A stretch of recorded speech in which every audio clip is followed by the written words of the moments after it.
लोकसभा चुनाव के बाद अब सबसे बड़ा जो मुद्दा है वो है आखिर कौन होगा लोकसभा का स्पीकर। इस मामले पर राजनीतिक गलियारे में उठापटक जारी है। कोई कह रहा है टीडीपी से तो कोई कह रहा है बीजेपी अपने पास रखेगी इस पोस्ट को। चूंकि इस बार बीजेपी को सरकार बनाने के लिए आंध्र प्रदेश के चंद्रबाबू नायडू की पार्टी टीडीपी और बिहार के सीएम नीतीश कुमार की पार्टी जेडीयू का सहारा लेना पड़ा है। ऐसे में स्पीकर के पद को लेकर बयानबाजी होना लाजमी है। वहीं जेडीयू ने तो क्लियर कर दिया है कि उसकी पार्टी बीजेपी को इस मामले में सपोर्ट करेगी। मतलब जो भी बीजेपी का खड़ा होगा, जो भी बीजेपी का जो स्पीकर होगा, उसको जेडीयू सपोर्ट करेगी। बीजेपी की तरफ से स्पीकर पर कोई अड़चन नहीं डालेगी वो। लेकिन चंद्रबाबू नायडू की पार्टी यानी टीडीपी ने क्लियर नहीं किया है। इसी बीच अपोजिशन भी रेस में है। बताया जा रहा है कि डिप्टी स्पीकर का पद नहीं मिला तो वो भी स्पीकर के पद के लिए लड़ेगी।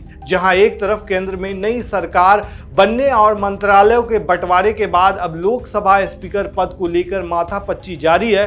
लोकसभा चुनाव नतीजे के बाद जो खबरें आई थी कि बीजेपी की सहयोगी दल स्पीकर पद चाहती है, वहीं अब इंडिया टुडे के सूत्रों के हवाले से जानकारी दी गई है कि बीजेपी स्पीकर पद अपने पास ही रखेगी। वहीं डिप्टी स्पीकर का जो पद है वो एनडीए के सहयोगी दलों को दिया जा सकता है। बीजेपी नेतृत्व ने एनडीए सहयोगियों और विपक्षी दलों से बातचीत कर सहमति बनाने की जिम्मेदारी जो है, इस जिम्मेदारी को रक्षा मंत्री यानी कि राजनाथ सिंह को दी है। इधर 17 जून को कांग्रेस की बैठक हुई। स्पीकर और डिप्टी स्पीकर को लेकर चर्चा हुई। इंडिया टुडे के सूत्रों ने बताया कि अगर डिप्टी स्पीकर का पद विपक्ष को नहीं दिया गया तो विपक्षी पार्टियां स्पीकर पद के लिए अपने उम्मीदवार उतार सकती है। आपको बता दें कि संसद का पहला सत्र 24 जून को शुरू होने जा रहा है, जो 3 जुलाई तक चलेगा। स्पीकर का चुनाव 26 जून को हो सकता है। अगर सर्वसम्मति से स्पीकर का फैसला नहीं होता है तो चुनाव करवाया जा सकता है। लोकसभा के सदस्य साधारण बहुमत के आधार पर स्पीकर को चुनते हैं, यानी इसके लिए भी 272 सांसदों की जरूरत होगी। वहीं इस पूरे मामले में अभी से कुछ दिन पहले ही इंडियन एक्सप्रेस अखबार ने खबर छापी थी कि तेलुगु देशम पार्टी स्पीकर पद के लिए एनडीए का चेहरा चाहती है। टीडीपी के राष्ट्रीय प्रवक्ता पट्टाभिराम कोमारेड्डी ने इंडियन एक्सप्रेस को बताया कि एनडीए के सहयोगी साथ बैठकर यह तय करेंगे कि स्पीकर के लिए हमारा उम्मीदवार कौन होगा। एक बार सर्वसम्मति बन जाने के बाद हम उस उम्मीदवार को उतारेंगे और सभी सहयोगी, जिसमें टीडीपी भी शामिल है, उस उम्मीदवार का समर्थन करेगी। कोमारेड्डी ने इस पर टिप्पणी करने से इनकार कर दिया कि टीडीपी स्पीकर पद के लिए जोर लगा रही है।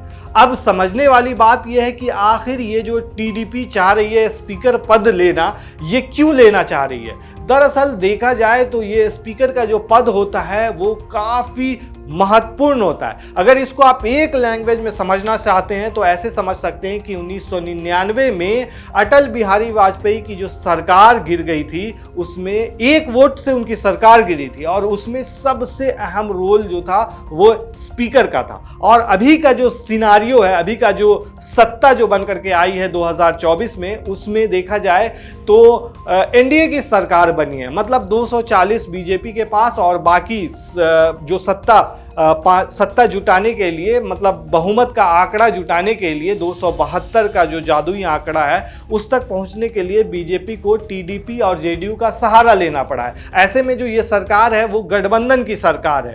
ऐसे में काफी ज्यादा अहम हो जाता है, क्योंकि एक तरफ बीजेपी चाहेगी कि उसको पूर्ण बहुमत से सत्ता में आए, लेकिन ऐसे में कहीं ना कहीं टीडीपी को या फिर जेडीयू को डर सताएगा कि उनके जो सांसद हैं वो कहीं दूसरी तरफ न चले जाएं। और ऐसे में जो है स्पीकर का जो रोल है वो काफ़ी ज़्यादा अहम हो जाता है। इसलिए माना जा रहा है कि टीडीपी जो है इसमें चाह रही है कि वो स्पीकर का जो पद है वो अपने पास रखे ताकि उसकी मजबूती बनी रहे। वहीं अब देखने वाली बात यह है 26 जून को क्या होता है। क्या विपक्ष अपना उम्मीदवार खड़ा करता है स्पीकर पद के लिए? अगर ऐसा होता है तो ये काफ़ी ज़्यादा दिलचस्प हो जाएगा देखना कि आखिर लोकसभा का जो स्पीकर है वो कौन बनता है और इस पर किस तरीके से माथापच्ची होती है। आपको क्या लगता है दोस्तों, क्या होने वाला है इस पूरे मामले पर? हमें कमेंट में ज़रूर बताएं।